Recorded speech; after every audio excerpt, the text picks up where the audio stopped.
BFM Business, la librairie de l'écho. Emmanuel Le Chypre. Bienvenue dans la librairie de l'écho, l'émission de BFM Business qui vous offre chaque semaine le meilleur de la littérature économique. Puis Laurent Bérébi, vous avez été notamment directeur des études économiques de Groupama Asset Management. Vous avez aussi fondé votre cabinet d'analyse économique et vous publiez Monnaie et Capital, la nouvelle économie patrimoniale. Alors, Laurent Bérébi, le point de départ de votre livre, c'est que les politiques monétaires dans lesquelles on est engagé finalement, alors depuis 2008-2009, moi j'aurais pensé plutôt depuis le milieu des années 80, depuis le premier crack de 80, etc. Bref, que ces politiques de monétaires très accommodantes, vous dites ça nous mène dans une impasse totale. Absolument. Ces politiques monétaires, aujourd'hui, sont dangereuses et nocives. Alors elles sont dangereuses et nocives parce qu'elles favorisent l'instabilité. Toute forme d'instabilité, que ce soit l'instabilité financière, l'instabilité sociale, l'instabilité politique. Alors, et pour exemple, la BCE vient de publier son rapport sur la stabilité financière. Et elle dénonce l'exubérance du prix des actifs immobiliers et du prix des crypto-monnaies. Ouais. Mais qui est responsable de ça? Si ce n'est la politique monétaire de la BCE et de la Réserve fédérale, ou on va dire de l'ensemble des pays développés quasiment. Donc, en fait, il y a, au-delà de ça, au-delà de ces bulles, il y a l'impact aussi de ces bulles sur la cohésion de ce que j'appelle moi la communauté au sein du livre. C'est-à-dire qu'il y a une dimension fondamentale du libéralisme. Cette dimension, c'est l'équité. C'est-à-dire que si vous contribuez pour le bien-être matériel de la communauté à hauteur de 10, vous avez 10. Si vous contribuez à hauteur de 100, vous avez 100. Si vous contribuez à hauteur de 0, vous avez 0. Et à partir de là, il y a un juste prix pour tous les actifs. Parce qu'un actif financier, c'est notamment le capital d'une entreprise, le capital productif, et donc il y a un juste prix qui est calculé justement à partir du service qu'offre ce capital productif. Et ce juste prix, on ne l'a plus. Et le libéralisme dit, justement, par la liberté des échanges, logiquement, le prix des actifs devrait aller à ce juste prix. Or, les banques centrales aujourd'hui font tout le contraire. C'est-à-dire que aujourd'hui, il y a des bulles qui gonflent et qui gonflent, dont les banques centrales empêchent l'éclatement par la politique monétaire. Oui, sauf que ce qu'on voit depuis 40 ans, c'est que à chaque fois qu'on a une bulle, on la traite par l'injonction toujours plus massive de liquidité, qui ne fait que fabriquer les conditions de la bulle. Et voilà, et c'est comme ça qu'on est dans une fuite en avant. Sauf que Laurent Bérébi, les banquiers centraux, ils sont bien seuls parce que vers quoi on se tourne, vers quelle boussole intellectuelle on se tourne. Voilà, alors... Est-ce qu'il y a aujourd'hui dans l'offre de théorie économique des éléments qui permettraient d'avoir un petit peu une vision de ce qu'il faut faire ou pas?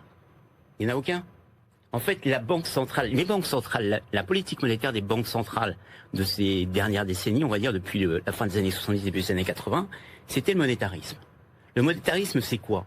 On va résumer le monétarisme à une simple équation, l'équation monétaire quantitative, c'est-à-dire MV égale PY.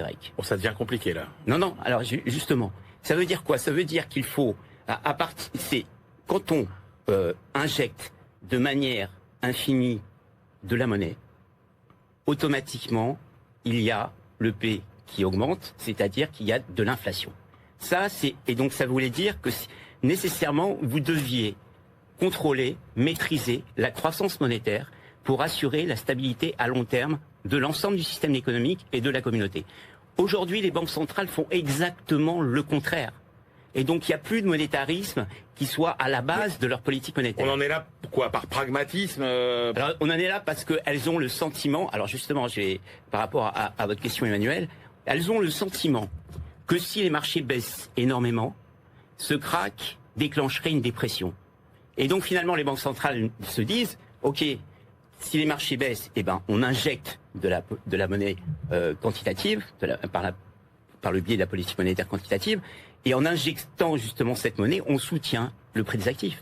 Mais en faisant cela, vous dressez un aléa moral qui est gigantesque. Et donc vous dites finalement aux investisseurs, investissez comme vous voulez, vous n'aurez jamais rien à craindre, et donc il n'y a plus de risque à investir aujourd'hui sur le marché financier. Laurent Bérébi, vous voyez bien ce qu'on nous a dit, c'est-à-dire on nous a répété qu'on n'avait pas d'autre choix pour éviter l'effondrement de l'économie mondiale. Alors, vous, ce qui est intéressant dans votre démarche, c'est que vous dites, mais attendez, si on n'a pas la réponse aujourd'hui à la situation actuelle, c'est qu'on regarde mal la façon dont fonctionne notre économie. Exactement. Et donc, vous proposez une autre vision du fonctionnement de notre économie. Absolument. Alors cette vision, cette vision du fonctionnement de notre économie, c'est la vision du fonctionnement patrimonial de notre économie. Le but ici et de ce qui est du livre et la façon dont c'est développé, c'est d'amener justement le lecteur à le reconnaître, c'est que le fonctionnement patrimonial de notre économie est dominant sur le fonctionnement finalement qui est résumé par la théorie économique actuelle, qui consiste à considérer que c'est un fonctionnement par les flux, c'est-à-dire équilibre d'offres et de demandes dans la sphère réelle productive. Ici, ce que l'on dit, c'est que le patrimoine et l'équilibre du patrimoine domine absolument ce qui se passe dans la sphère productive. Alors l'équilibre du patrimoine, c'est quoi? Il y a deux composantes canoniques dans le patrimoine d'une communauté. Il y a la monnaie et il y a le capital.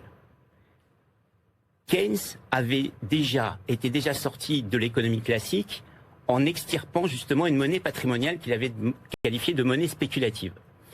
Donc lui, il considérait qu'il y avait une forme de monnaie patrimoniale qui modifiait le fonctionnement du système économique par rapport à ce que décrit l'économie classique. Et d'où l'opposition entre les monétaristes et les keynésiens.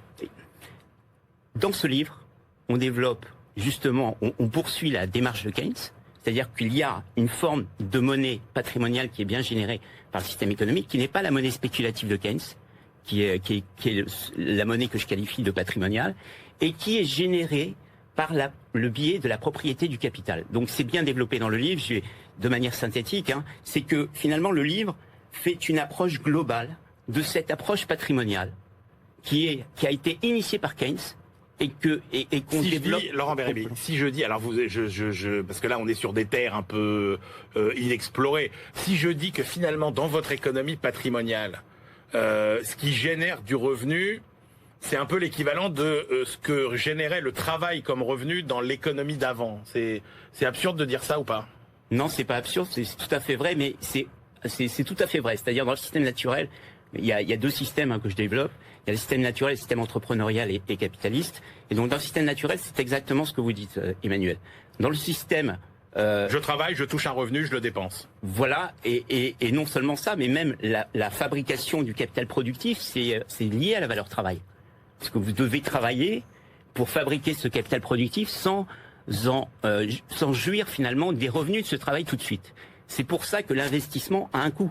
Même dans une économie qui est sans banque, sans entreprise et sans marché financier, ce qui est le cas dans le système naturel que je développe. Dans le système actuel, finalement, il y a toujours ce coût. Et donc on doit rentabiliser un investissement. Mais le problème d'aujourd'hui, c'est que lorsque vous favorisez les bulles, en fait l'épargne ne va pas à l'investissement. En fait c'est beaucoup plus facile pour qui que ce soit d'investir son épargne sur les marchés financiers, même pour un créateur, un chef d'entreprise, plutôt que de chercher à créer de la richesse qui est finalement une activité plutôt risquée, parce que vous prenez des risques. Ben là, vous n'avez plus aucun risque à investir votre argent sur les marchés financiers. Mais finalement, ce que vous dites, un peu comme Georges Jujeu, c'est-à-dire que on a l'impression que la vraie vie aujourd'hui, c'est un peu la vie irréelle sur les marchés financiers. Oui. C'est-à-dire que Wall Street est devenu Main Street finalement, quasiment. Ah, oui, mais uniquement pour une partie de la population. Voilà, c'est pas exactement Main Street. C'est-à-dire que finalement, Wall Street, c'est Wall Street, les marchés financiers sont les marchés financiers. Si vous avez du patrimoine, eh bien, vous bénéficiez aujourd'hui de la politique économique et notamment de la politique monétaire. Si vous n'en avez pas, vous n'en bénéficiez pas. Et je vais dire même plus, vous en souffrez, puisque ceux qui n'ont pas leur résidence principale, par exemple, aujourd'hui, eh ben, sont de plus en plus à l'écart du marché de l'accession à la propriété, parce que les prix de l'immobilier flambent bien plus que les salaires. Si on prend le cas des États-Unis, où les salaires commencent sensiblement à augmenter, les prix de l'immobilier prennent 20% sur un an. C'est une diffusion générale de la hausse des prix de l'immobilier. Aujourd'hui, on est sur des hausses de salaire de 4,5%. Donc, c'est insoutenable. Et non seulement c'est insoutenable du point de vue financier, parce que vous désolvabilisez finalement le marché, mais c'est insoutenable du point de vue social et politique. Et c'est comme ça que vous dépeuplez le centre politique et que vous peuplez les extrêmes politiques. Alors, si si demain les banques centrales se mettaient à regarder le monde tel que vous le faites, comment on remet le capitalisme finalement, que vous ne contestez pas évidemment, sur une trajectoire soutenable? Voilà. Alors en fait, tout l'intérêt du livre aussi, c'est de mettre en exergue finalement cette forme de monnaie nocive qui est générée par le système. C'est ça le sujet. Avant, dans le système classique, on va dire les années 70, 80, 90, moi je daterai jusqu'au milieu des années 90, la monnaie nocive, c'est la monnaie de transaction. Et donc on contrôlait justement cette monnaie de transaction par la politique monétaire. Aujourd'hui, la monnaie nocive qui prend totalement le dessus sur la monnaie de transaction, c'est ce que je qualifie dans le livre de monnaie patrimoniale. Et là, il y a un vrai sujet, c'est que les banques centrales qui sont créatrices donc de la monnaie avant qui faisait flamber les étiquettes dans les magasins, et maintenant ça fait flamber l'excès de monnaie qui faisait flamber les étiquettes dans les magasins, et là c'est l'excès de monnaie qui fait flamber les prix des actifs. Exactement. Et donc le vrai sujet pour les banques centrales, c'est qu'elles ne sont pas capables de maîtriser cette monnaie patrimoniale. Et je veux dire même plus, c'est-à-dire qu'elles ont le sentiment, elles, en injectant de la politique de la nouvelle monnaie par la politique monétaire quantitative, de faire ce qu'il faut pour le système économique, mais elles ne font qu'empirer le mal puisqu'elles ne font qu'injecter cette monnaie patrimoniale. Donc elles ne font que gonfler cette monnaie nocive pour le système. Donc le vrai sujet qui est développé aussi dans le livre, c'est de bien considérer que cette monnaie nocive, c'est la monnaie patrimoniale, et de savoir comment on peut la réguler en dehors des banques centrales. Eh bien, merci beaucoup à tous les deux pour ces plongées passionnantes. Ah, j'espère que vous nous avez suivis, mais franchement, ça vaut le coup. Et puis, de toute façon, dans la librairie de l'Écho, si vous voulez en savoir plus, eh bien, évidemment, vous lisez Les monnaies et capitales, la nouvelle économie patrimoniale par Laurent Bérébi. C'est aux éditions Odile Jacob. Voilà, on se retrouve tout de suite avec nos critiques, nos chroniqueurs pour la deuxième partie de cette librairie de l'Écho.